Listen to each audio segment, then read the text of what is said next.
Siamo con il direttore professore Carmelo Sciumè della unità operativa della chirurgia generale endoscopia dell'ospedale San Giovanni Dio di Agrigento. Oggi un corso di aggiornamento sulla latiasi biliare. Ecco, di cosa state parlando? Un termine un po' difficile, sicuramente lei la renderà molto agevole nel capirla. La litiasi biliare non è altro che la calcolosi della vescichetta biliare che qualche volta dà dei problemi perché questi calcoli fuoriescono dalla vescichetta biliare della colecisti e vanno verso il coledoco, cioè la via biliare principale, sino ad interessare anche un organo molto importante per la nostra digestione che si chiama pancreas e quindi può dare origine a una pancreatite o a una colangite, cioè una infezione delle vie biliari. Noi quello che ci proponiamo in questo corso è di rendere che è un corso monotematico sulla calcolosi, in modo tale che i discenti, gli alunni che frequentano questo corso hanno a disposizione i migliori anatomici, fisiologi, gastroenterologi, chirurghi open, chirurghi che si occupano di laparoscopia, presidenti di società della chirurgia endoscopica e radiologi e tutti anche gli anestesisti e rianimatori, perché è una patologia che bisogna affrontarla in maniera multidisciplinare, perché ormai non c'è più il Deus ex machina che risolve tutti i problemi, ma è un coacervo di professionalità che, intrecciando tra di loro le esperienze acquisite nel tempo, riescono a dare un sollievo a questi pazienti che a volte sono semplici. Una colecistectomia eseguita per via laparoscopica dura in buone mani anche mezz'ora, tre quarti d'ora, però a volte purtroppo succede che questi pazienti hanno bisogno di cure intensive perché vanno incontro a sepsi, cioè a infezioni, a setticemie, a pancreatiti, a coledocolitiasi e quindi ittero, cioè i pazienti che diventano gialli, prima negli occhi e poi nel corpo, e quindi la unione di queste forze, di queste professionalità certamente migliorerà lo stato prima nella diagnosi e poi nella terapia e quindi nella guarigione di questi pazienti. Ecco, voi qui ad Agrigento a che grado siete, a che livello siete per diciamo, la cura di questa sintomatologia? Dell'università mediante il sottoscritto e altri colleghi abbiamo quasi chiuso un cerchio, perché riusciamo a fare la diagnosi, la terapia chirurgica e, qualora ci sia necessità, quella endoscopica, che è a osmosi. La endoscopia e la chirurgia sono tra di loro che si aiutano e quindi sono sinergici, cioè la sinergia non è altro che quando 1 più 1 non fa 2 ma fa 3. Ecco, ci sono molti casi da noi Sì, in di questa malattia. Da 7 mesi che io sono qua, perché sono qua in convenzione dall'università, in quanto professore associato di chirurgia generale ed endoscopia, e ho notato che certe volte su 20 posti letto anche 10, 12 la sera li occupano per pancreatite acute, colangiti, itterostruttive, colecistiti. È una patologia molto frequente anche perché è correlata in maniera direttamente proporzionale con l'aumento dell'età. Cioè più cresciamo più abbiamo la possibilità di avere questa patologia, anche perché è difficile trovarla al di sotto dei 20 anni, per cui aumentando l'età media della popolazione evidentemente saremo sempre più soggetti a questo tipo di patologia. Oui, je viens parler d'une technique Lui ha più di 20.000 procedure sulla via biliare principale, cioè quella che abbiamo detto prima che procura ittero, cioè il paziente diventa giallo e di pancreatite acuta, e che lui si prodiga, come i nostri maestri hanno fatto con noi, di essere maestro dei giovani che intendono intraprendere questa professionalità, migliorando, perché le tecnologie adesso sono certamente superiori a quando abbiamo iniziato noi nel 1980 con questa tecnica. Adesso la tecnologia ci aiuta e così noi potremo aiutare sempre la popolazione più giovane. Mi piacerebbe sapere se c'è una differenza, diciamo, nel vostro tipo di operare fra l'esperienza, diciamo, della sua nazione e la nostra. Dans les techniques? Non. Les techniques, à partir d'un certain moment, Non c'è molta differenza nel trattamento, ma che i nuovi accessori che ci aiutano in questo, e la dedizione deve essere sempre uguale. Come valuta questi seminari, questi interscambi professionali? je pense que c'est très très important parce que d'abord, c'est le premier cours à l'Agrigento. Ad Agrigento è il primo corso, che lo ritiene molto interessante per i medici futuri, perché è una tecnica mini-invasiva ma che dà grande soddisfazione, perché è la tecnica meno invasiva ma la più efficace nel trattamento della calcolosi della via biliare principale. Lei è il presidente onorario del corso, intanto come valuta questa iniziativa e i giovani cosa possono apprendere anche per la sua esperienza? Questa iniziativa va valutata sicuramente in positivo, non solo perché il corso è una maniera snella, semplice di apprendimento, si articola poi su due fasi fondamentali che sono la fase teorica e la fase pratica. Infatti c'è già stata stamattina una dimostrazione da parte del professore Choumet e dei suoi collaboratori in sala operatoria e ce ne sarà un'altra domani mattina. Quindi senz'altro va vista molto positivamente.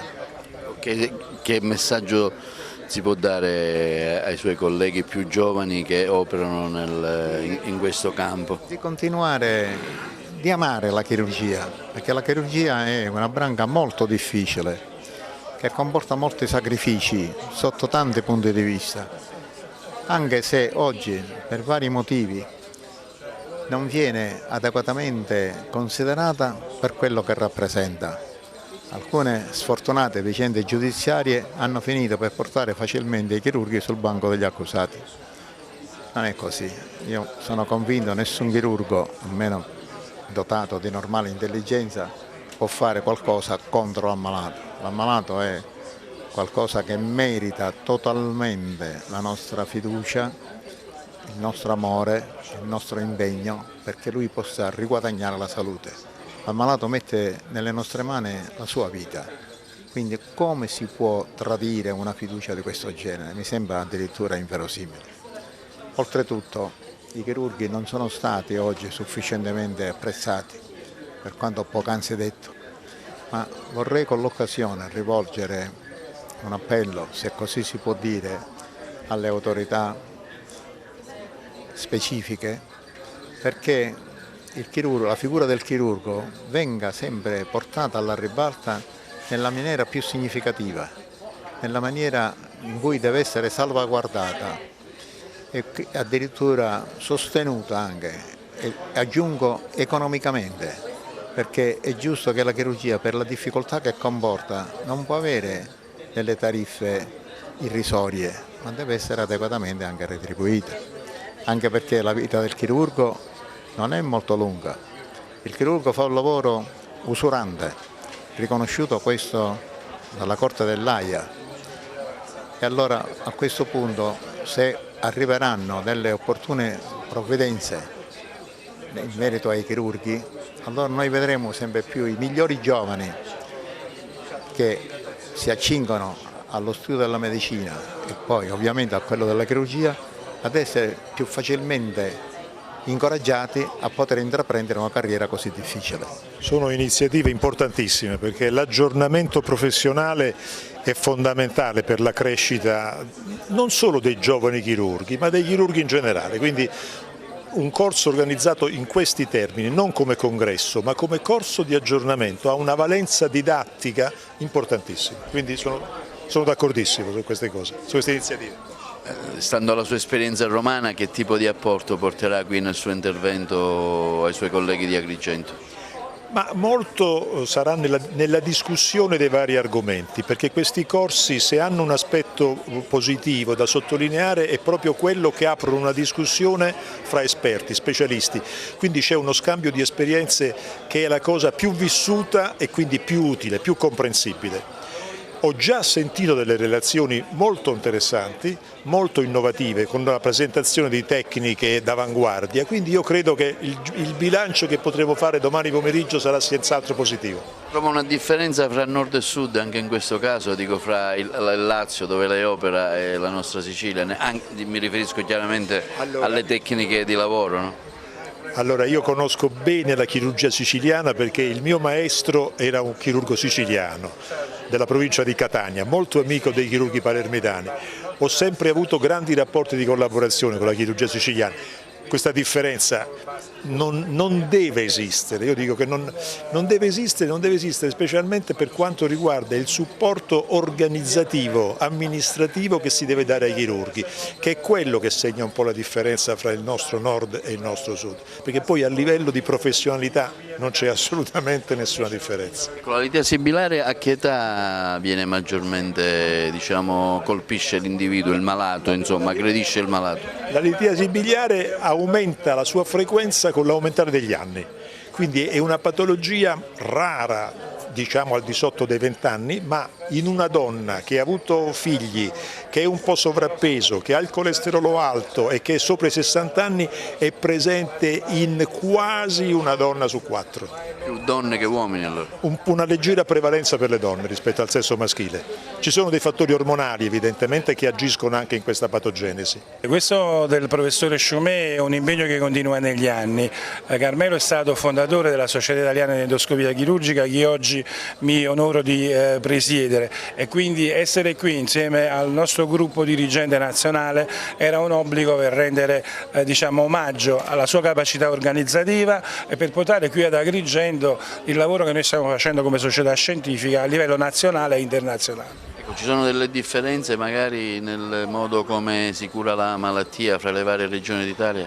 Sicuramente dipende dalle tecnologie. Noi abbiamo la fortuna per esempio nella nostra struttura di avere un'apparecchiatura che si chiama coledocoscopio, che utilizza un laser grande quanto 2 capelli per poter spezzare i calcoli giganti delle vie biliari, ma ovviamente questo tipo di tecnologie non sono ancora diffuse su tutto il campo nazionale, stanno cominciando a diffondersi e sicuramente su questo il professore Choumet sarà in condizione di poterle aumentare nella maniera che è giusta, perché i cittadini di Agrigento possono avere le cure necessarie. Ecco, un corso monotematico dove tanti colleghi stanno spiegando un po' i loro casi, le loro tecniche, certo. Quindi è estremamente importante per l'aggiornamento professionale. È importante per tutti i medici, è importante anche per la gente per sapere che cosa si può fare e come si può curare. Molto spesso i nostri ammalati del centro-sud sono costretti all'immigrazione per la salute, invece esistono dei centri di eccellenza anche in Sicilia, anche al sud, dove si può essere curati anche con le nuove tecnologie. Ecco, lei che un po' rappresenta tutta l'Italia, ci sono delle differenze fra le varie regioni in cui la litiasi bilare si manifesta dove più e dove meno? Diciamo che questo problema è aumentato in tutta Italia perché c'è un aumento dell'età media e ovviamente essendoci un aumento dell'età media aumenta anche la possibilità, soprattutto per gli anziani, di avere delle litiasi difficili, quelle che richiedono non più solo l'intervento del chirurgo ma sono situazioni più complesse, anche per se operare una persona di 97 anni si renderà conto che è ben diverso di operare un trentenne o un quarantenne, e in questo caso le tecniche alternative sono molto utili perché quelle persone possono fare a meno di subire un grave intervento chirurgico, ma attraverso l'endoscopia operativa, attraverso l'ecoendoscopia è possibile guarire senza necessità, o quantomeno far vivere meglio il tempo che resta, senza necessità di essere sottoposti a gravi interventi. Quindi è necessario obbligatoriamente l'intervento chirurgico? non è sempre necessario, però senza l'intervento chirurgico non si riesce a risolvere tutti i problemi. Alcuni problemi non possono essere risolti neanche dalla chirurgia e quindi ci sono tutte le cose che si chiamano palliazioni, per esempio sono delle situazioni in cui si creano dei bypass artificiali per poter far sopravvivere la gente tutto il tempo che deve bene, perché quella persona non sopporterebbe un intervento chirurgico. Come si manifestano i primi sintomi per cui uno può pensare, diciamo, a soffrire di litiasi biliare? La litiasi biliare in genere si manifesta con una colica, quindi con un dolore molto violento, spesso però bisogna fare caso anche a alcuni fattori che sono l'aumento del colesterolo nel sangue, perché anche quello può favorire il deposito di calcoli di colesterina nella colecissi e quindi comincia. Molto spesso invece c'è anche un difetto di tipo genetico, c'è l'eredità, si ereditano non solo le cose buone della famiglia ma anche la predisposizione ad avere i calcoli. In genere l'esordio è spesso con una colica, in altri casi più fortunati si fa un'ecografia di controllo e si scopre che nella colecissi ci sono dei calcoli. Anche in questo caso spesso conviene, anche se non si hanno le coliche, togliere la colecissi, perché questi calcoli lasciati lì per tanti anni potrebbero diventare anche un qualche cosa di diverso. Un'ultima domanda, il fattore alimentazione quanto incide nella litiasi biliare? Diciamo che la nostra dieta mediterranea purtroppo, che è stata all'avanguardia nel mondo, non esiste più come una volta e quindi di conseguenza l'aver incrementato i grassi saturi, tutte le altre cose che normalmente i nostri figli fanno nei fast food sicuramente non ci preservano dalla litiasi biliare, ma addirittura creerebbero del favoritismo. Ovviamente bisogna sempre pensare che c'è anche il fattore genetico oltre a quello alimentare e ambientale. L'alcol ad esempio, il vino, il whisky, non so, gli alcolici in generale? Gli alcolici in genere non è che predispongono, sicuramente non fanno bene, quindi le quantità modiche di alcol vanno bene, ma l'eccesso, come tutti ben sanno, è una forma di droga, quindi di conseguenza si intossica il fegato, ma si creano altri problemi, non i calcoli. Sicuramente queste sostanze non vanno utilizzate in maniera eccessiva perché rappresentano un rischio non solo per l'apparato digerente ma per tutta la circolazione, per la predisposizione a tumori, perché si possa avere la cirrosi del fegato, quindi tutta una serie di altri problemi.